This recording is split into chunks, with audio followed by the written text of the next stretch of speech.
थक गया हूं यार ये परिवार के झगड़ों से। समझ में नहीं आता कि किसे सही कहूं और किसे गलत। अगर बीवी का कहना मानो तो मां बोलती है बीवी का गुलाम, और अगर मां का कहना मानो तो बीवी बोलती है मां का गुलाम।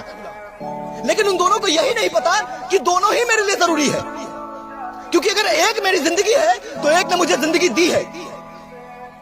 कभी कभी मैं सोचता हूं कि जब एक बेटी गलती करे तो फिर चाहे कुछ भी हो जाए मां उसे माफ कर देती है, लेकिन जब वही एक बहू गलती करे तो फिर वही सासू मां उसे माफ क्यों नहीं कर पाती है।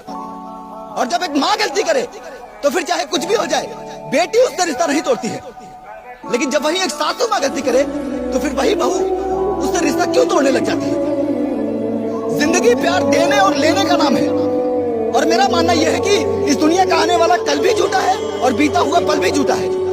अगर कुछ सच है तो वो है आज, और हमारी जिंदगी का बीतता हुआ हर एक सेकंड हमें उस दलदल की ओर ढकेल रहा है जहां हमें पछतावे के सिवा कुछ हाथ नहीं लगेगा, जहां हमारे माँ बाप भाई बहन तो होंगे लेकिन सिर्फ याद होंगे।